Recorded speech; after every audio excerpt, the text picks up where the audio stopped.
윤석열 검찰총장에 대한 징계 여부를 결정할 징계위가 하루 앞으로 다가왔습니다. 오늘 이슈 완전 정보 김성훈 변호사와 함께 자세히 알아보겠습니다. 어서 오세요. 안녕하세요. 자, 김 변호사님, 내일인데요. 지금 증인 채택 여부가 좀 쟁점인 것 같습니다. 그중에 어떻습니까? 일단은 증인은 총 8명이 채택이 예. 됐는데 이제 관련돼서 몇 명은 출석을 안 할 수도 있다라는 이야기도 있고요. 예. 그거에 앞서 가지고 오늘 절차 진행 징계위원 구성에 관한 의견서를 이제 피징계 청구인 측에서 제출을 했다라고 합니다. 핵심적인 내용은 지금 징계위원 구성이 징계 청구 이후에 징계위원으로 구성된 사람들은 검사징계법상 자격이 없다라는 취지로 주장을 하고 있고요. 예. 두 번째로는 이제 징계위원들이 만약에 하기 어려울 경우에는 예비위원을 두게 되어 있습니다. 이 부분에 대해서 지금 그 명단을 공개해주고 거기에 따라서 만약에 징계위원이 빠지게 된다면은 순차로 예비위원들이 들어가야 하는데 그렇지 않은 부분들이 위법하다. 그 절차적인 부분에 대해서 먼저 문제를 제기하는 의견서를 오늘 제출했다고 합니다. 윤 총장 측의 어떤 그 절차상 문제를 계속 어떤 그 내용보다 절차상 문제를 계속 파고드는 어떤 전략이랄까요? 그건 뭐 어떻게 해석해야 되나요? 네, 이 절차적 문제 같은 경우에는 지금 이따 이 절차 아직 진행 중이기 때문에 계속 의견을 제기하는 것도 있고요. 예. 두 번째로는 이 부분을 징계 처분에 대한 하자를 다툴 때 크게 절차적 하자와 실체적 하자 두 가지를 다 봅니다. 이 둘 중에 둘 다 문제가 있어야지만 위법하는 게 아니라 둘 중에 하나만 문제가 있더라도 전체가 다 위법하게 됩니다. 그렇기 때문에 이 내용에 대해서 계속 문제 제기를 하고 그 문제 제기에 대해서 판단을 받음으로써 나중에 향후에 소송 절차로 가더라도 절차적 하자가 이렇게 문제를 지적했는데도 불구하고 시정이 안 돼서 그대로 결론이 나왔기 때문에 이 결론 자체도 절차적인 하자가 있는 것이다. 이런 주장을 계속하기 위해서 사실 지금 계속 어필을 하고 있는 거다. 이렇게 볼 수가 말씀하신 있습니다. 대로 향후 내용에 대한 어떤 결론이 나오더라도 절차만으로 문제 삼을 수 있도록 하기 그렇죠. 위해서 이 처분 자체가 위법하게 될 수가 있기 때문에 사전에 문제 제기를 끊임없이 하는 거라 이 말씀이시죠? 그렇습니다. 예. 자, 그런데 윤 총장 측이 제시한 증인들이요. 그 증인 신문을 원래 법무부 측에서는 허용하지 않는다 그랬었는데 허용을 하겠다고 다시 했습니다. 그건 어떤 배경인가요? 네, 이 검사징계법상은 신문이라고 되어 있습니다. 예. 신문과 신문이 조금 의미가 다른데요. 예.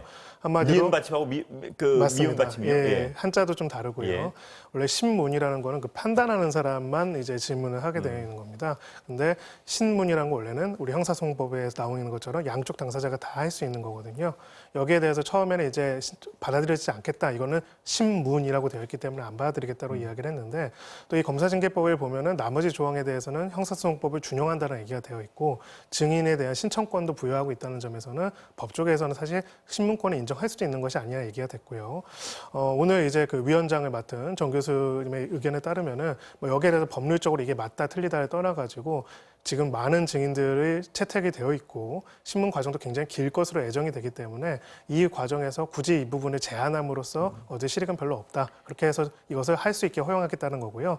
종합적으로는 이 부분을 혹시라도 받아들이지 않음으로 인해서 이 부분 또한 나중에 절차적 하자로 문제가 될 수 있는 부분도 있기 때문에 그래서 그 부분을 차단하기 위해서 아예 받아들인 것이다. 이렇게 볼 수가 있습니다. 징계위원회로서는 시비거리를 없애겠다는 어떤 그렇습니다. 그게 가장 시비거리를 큽니다. 가능하면 끝까지 없애겠다. 그렇습니다. 이 취지겠죠? 예. 자, 그렇다면 내일 몇 시부터 어떻게 진행됩니까? 대략 개괄적으로? 네, 그래서 이제 이 증인이 채택이 되면은 내일 신문기일에서는 증인 한 명 한 명씩 나오게 될 겁니다. 예. 그래서 한 명 한 명에 대해서 신문사항이 이어지게 될 건데요.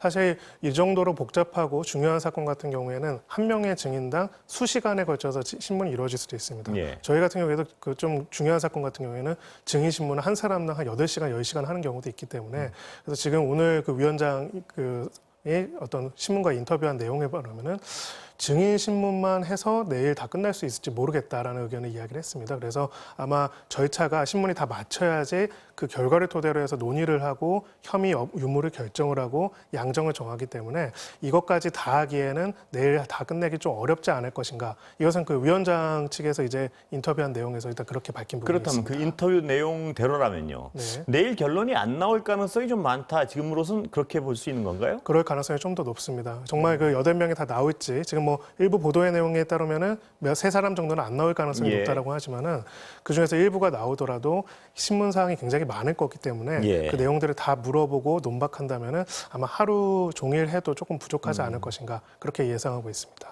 일단은 하여튼 내일 안 끝날 가능성을 배제할 수 없다가 아니라 그 가능성이 더 높다 이렇게 볼 수 있는 상황이네요. 일단은 그 지금. 절차 진행을 총괄하고 있는 위원장이 인터뷰에서 그렇게 밝혔기 때문에 일단 그렇게 보고 있고요. 보통 이런 사건에서 증인 한 명을 신문하는 데는 통상 한 사람당 적게 잡아도 한 3-4시간은 소요가 되다 예. 보니까 그래서 5명만 나오더라도 하루 안에 이걸 다 끝낼 수 있을 것인가에 대해서 의문이 드는 부분이 있습니다. 그럼 며칠 동안 연달아 진행될 가능성이 큰 건가요? 지금 만약에 이제 그날 신문을 다 못하거나 신문이 다 끝나더라도 그날 논의할 시간이 없다면은 아마 속행이라고 해가지고 한 번 더 속개를 해가지고 다시 또 기일을 지정해서 계속 진행될 가능성이 더 높습니다. 예, 그 다음 기일에서 또 진행될 수도 있는 상황이겠네요. 이건 뭐 그렇습니다. 그때 가봐야 되지만 진행. 더욱이 지금 또 오늘 의견서를 제출한 내용에 따르면은 징계위원회 구성 자체에 대해서 다투고 있기 때문에요. 또다시 이제 이번에 증인신문부터 바로 진행하는 것이 아니라 지금 징계위원장이 적합한 것인지에 대해서 다시 한번 또 의견을 제시를 하고 거기에 대해서 또 결정하는 과정들이 있을 거기 때문에 일반적인 신문만 하는 경우보다도 더 지연될 가능성이 있어 보입니다. 일단 근데 그 모든 판단은 징계위 측에서 하는 거죠? 원칙적으로 모든 판단은 예. 징계위원회에서 하게 되어 있고요. 예. 이 절차를 속개할 것인지 언제 결정을 내릴 것인지 이것 또한 징계위원회에서 결정하게 되어 있습니다. 예. 그런데 이성윤 중앙지검장하고요, 그 한동수 대검 감찰부장 이런 분들 중에 한 3명은 안 나온다고 이미 얘기를 했습니다. 네. 이건 어떤 영향을 미칠까요? 네, 뭐 일단은 여러 가지 이유가 있을 텐데요. 이제 증인으로서 그 나가는 것 자체가 사건과 직접적인 좀 관련이 있는 부분들이 있을 거고, 예를 들어 예. 정진웅 부장검사 같은 경우, 차장검사 같은 경우에도 관련이 있기 때문에 그래서 스스로 증인 적격이 없다라고 해가지고 회피하는 걸 수도 있고요. 다만 이제 두 가지 측면이 있을 겁니다. 그 지금 내부적으로 문제가 됐던 것들, 대표적으로 이제 한명숙 전 총리 사건 관련돼서 수사를 방해했다. 예. 그리고 한동훈 검사장 관련된 사건들을 또 방해하고 언론 플레이를 했다. 이런 게 징계 사유에 포함이 되어 있는데요. 증인 신문이 벌어지게 된다면은 그리고 신문권을 이 피청구인인 윤 총장 측에도 주게 된다면은 이 부분들이 또 집요하게 파고들 가능성도 있어 보입니다. 그리고 절차 자체도 당연히 시간적으로 길어지게 될 것이기 때문에 그런 측면에서 스스로 나오지 않는다는 부분도 있을 걸로 보이고요. 어쨌든 뭐 나오는 것보다 안 나오는 것보다 나오는 것이 시간은 더 오래 걸릴 것이기 때문에 절차의 신속한 진행 차원에서는 나오지 않는 것이 좀 더 빠르게 진행될 가능성이 더 높아 보입니다. 그거는 나오고 안 나오고는 자율적인 판단에 맡기는 건가요? 원칙적으로는 증인은? 이제 나와야 하지만은 뭐 예. 그것을 안 나온다고 해가지고 소위 뭐 감치를 하거나 강제로 구인할 수 있는 그런 건 아니기 때문에 강제력이 없기 때문에. 그렇습니다. 예, 그래서 본인이 안 나올 수도 있습니다. 본질적으로는 하여튼 그 자율에 맡기는 거군요. 네, 근데 보통 이제 정말 중요한 증인 같은 경우에는 징계 사건에서 증인이 안 나온다 그러면은 다시 출석 통보를 하고 나올 때까지 기일을 속개해가지고 할 수도 있습니다. 예. 그건 어차피 징계위원회에서 결정할 그 사항이기 판단은 때문에 징계위원회에서 하기 때문에. 그렇습니다. 그 내용 한번 확인해 봐야 할 것 같습니다. 예. 다른 얘기로 좀 넘어가 볼까요? 그 전에 네. 가장 중요한 건 아니에요. 결론에 대해서 뭐 제가 여쭤보지 않으려다 다시 여쭤보는 건데 뭐 워낙 여러 가지 설이 있기 때문에 법조계에서 일반론 다수 의견은 뭔가요? 지금 어느 정도 결론이 나올 것으로 보나요? 네, 일단은 저희가 지금까지 나왔던 검사 해임 처분의 결정 내용을 보면은 네. 보통 상당히 이제 기소까지 이루어진 중한 범죄로 기소가 이루어진 상태가 많기 때문에 해임까지 가기에는 조금 어렵지 않을 것인가 보고 있고요. 예. 또 정치적인 면에서도 해임 처분이 그러니까 영정이 높으면 높을수록 이 집행정지, 효력정지가 나올 가능성이 좀 더 높아지기 때문에 오히려 약간은 그런 부분에 있어서 대응이 좀 애매한 부분으로서 정직을 처분할 것이지 아닌가라는 기술적으로 이야기들이 정직이 더 쉽다 이거죠, 그러니까 그렇죠. 사실상의 해임 효과를 내면서도 그렇죠. 효과가 그렇고 또 한편으로는 이런 경우에는 딜레마에 빠지는 부분이 있습니다. 그럼 정직 예를 들어서 2개월, 3개월을 다투기 위해서 또 행정소송을 하고 효력정지 신청을 하는 것인가 그런 부분에 대해 가지고 굉장히 피청구인 입장에서는 고민에 빠질 수밖에 없기 때문에 예. 그렇게 할 가능성도 있다라고 보고 있고요. 예. 오히려 더 이제 법조계에서는 아무래도 법률가들이 궁금한 부분들은 이 검찰총장에 대한 징계 절차라는 게 이번에 처음이기 때문에 지금 이 논란이 되는 하나하나들이 뭐 정치적인 유불리를 떠나서 어떻게 정리될 규정될지, 것인가 결론 예, 날지. 그 부분에 예. 대해서도 관심을 많이 가지고 있습니다. 예. 다른 얘기 좀 넘어가 볼까요? 조두순 출소했는데요. 뭐 집 앞에 엉망진창이었습니다. 그런데 어떤 분들은 정말 어떤 순수한 분노로 거기 가서 분노를 표출하는 분도 계셨겠지만 그렇지 않고 약간 어떤 자신의 유튜브나 약간 장사 속이 들여다 보이는 분들도 적지 않았습니다. 어떻게 보세요? 예. 그래서 사실은 사적 보복을 협박하고 예. 이 상황에서 가장 안타까운 사람은 이제 피해를 입은 피해자 가족분들이고요. 또 두 번째는 본의 아니게 그 조두순 근처에서 살게 된 주민분들입니다. 그렇습니다. 지금 예. 사실은 재범의 위험성을 완전히 차단하기도 어려운 상황에서 굉장히 고통을 받고 있는데 그 와중에 또 사람들이 계속 몰려들어가지고 몰려들어가지고, 예. 그 장소 자체를 굉장히 혼란스럽게 만드는 것이 물론 시민들 전체적인 시민들 저를 포함해서 모두가 엄청난 분노를 가지고 있는 건 맞지만은 또 거기에 있는 주민들을 생각한다면은 그런 방법과 행동에 있어서도 좀 바람직하지 않은 부분들은 지양해야 할 것으로 보이고요. 오히려 이제 저희들이 참 안타까운 부분은 이 조두순 같은 사람도 정말 문제고 정말 천인공노할 범죄를 저지른 사람이지만은 이런 사람들이 수도 없이 많습니다. 알려지고 계속 문제가 되는데도 지금 조두순 한 명에 대해서만 집중할 뿐만이 아니라 이렇게 아동 성폭행을 저지른 사람들이 다시 재범을 저지르지 못하도록 강하게 통제할 수 있고 처벌이 제대로 이루어질 수 있도록 하는 노력을 우리가 12년 동안 저 사람이 감옥에 있었는데 그 사이에 얼마든가 했던가 예. 그거를 좀 반성하면서 그렇습니다. 새롭게 만드는 것이 정말 필요한 상황이 아닐까라는 생각이 듭니다. 그래서요. 조두순 같은 사례를 막기 위해서 법이 지금 만들어져 있는데 그건 어떻습니까? 내용이? 네, 가장 이제 대표적인 거는 지금 이미 그 시행 중인 형법 이제부터는 사실은 뭐 굉장히 강한 뭐 이번에 조주빈도 받겠지만은 예. 강한 형이 선고가 가능하도록 이제 법률이 개정이 됐고요.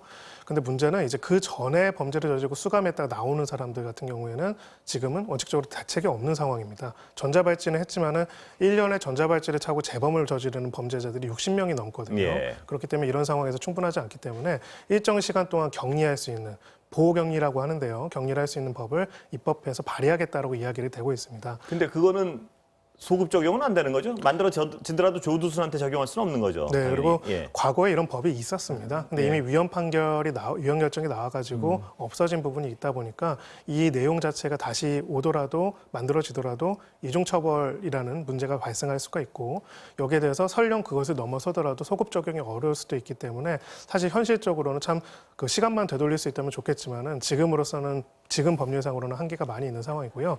그래서 여러 가지 기술적인 방법으로라도 이런 부분들이 재범의 위험성이 절대로 발생하지 않도록 재범이 발생하지 않도록 조치를 할 필요가 있는 그런 상황입니다. 그렇다면 밤에 못 나오게 한다든가 이 특별 준수 사항이라 그러나요? 그걸 강요할 수 있는 건가요, 지금? 어떻습니까? 일단은 법원의 판단인가요? 법원의 그것도? 결정을 하게 네. 된다면 가능할 수는 있고요. 예. 특히나 이제 재범의 위험성이 굉장히 높을 경우에는 그렇게 할 수도 있는데 문제는 제 생각엔 이것 또한 조두순 측에서 또 위헌 시비를 걸려면은 걸 수도 있는 상황이기 때문에 어떻게 하면 합헌적이면서도 피해자를 완전히 이렇게 보호하고 특히 아동 성범죄 같은 경우에는 재범이 정말 많습니다. 그렇기 때문에 그런 재범이 안 발생할 수 있도록 하는지에 대한 법률적인 제도적 장치가 굉장히 고민이 필요한 시점인 것 이렇게 같습니다. 고민을 하게 되다 보니까 과연 10여 년 전에 검찰이 제대로 했느냐 혹은 법원이 제대로 했느냐 이런 비판이 나오는 건데 네.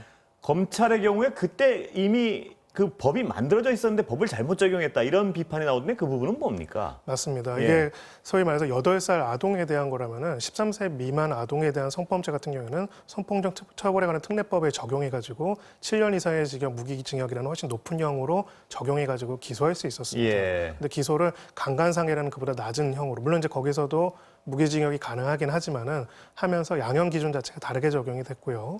또 두 번째는 심신미약, 이 주치에 대해서 주장을 했는데 그것도 입증할 수가 없다라면은 검찰 측에서 적극적으로 방어를 했어야 합니다. 예. 그렇게 했어야 하는데 그 두 가지가 다 이루어지지 않음으로써 결과적으로는 당시에 굉장히 우리가 봤을 때는 약한 응보가 적합하지 않은 형이 선고가 됐고요. 예. 재판부로서도 어쨌든 구형 자체는 무기징역이었습니다. 예. 물론 뭐 심신미약을 감경을 하고 이렇게 한다고 하더라도 적어도 이 피해 아동이 계속 살아가고 언젠가 이 사람이 출소해가지고 마주할 수밖에 없다라는 이 현실을 고려해가지고 꼭 구형 양형 기준을 떠나서라도 특별하게 이 부분에 대해서 스스로 책임감 있게 판단을 했어야 하는데 모두가 당시에 절차대로 규정대로 했을 뿐 나는 책임이 없다 이렇게 하고 있기 때문에 12년이 지난 지금까지도 지금 다시 이런 모습이 벌어진 걸로 보이고요. 굉장히 그게 안타깝습니다. 검찰은 법 적용도 잘못했고 수사도 잘못했고 또 항소도 안 했습니다. 예. 법원은 예. 그나마 또 그 상황에서 너무나 어떤 안이하게 대처한 거죠. 안이한 판결을 했고 네. 그 모든 게 복합적으로 걸려 있군요.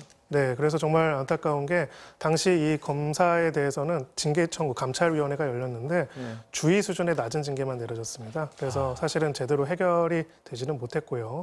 특히라도 항소라도 해가지고 이 부분을 다퉜으면 좋겠는데 항소조차도 하지 않았고, 예, 그래서 검찰 예, 결국은 12년이 지난 다음 이 시점에서 이 모습들을 우리가 다시 볼 수밖에 없는 상황이 이르지 않았나 하는 예. 안타까움이 듭니다. 예, 오늘 말씀 여기까지 듣겠습니다. 감사합니다. 감사합니다.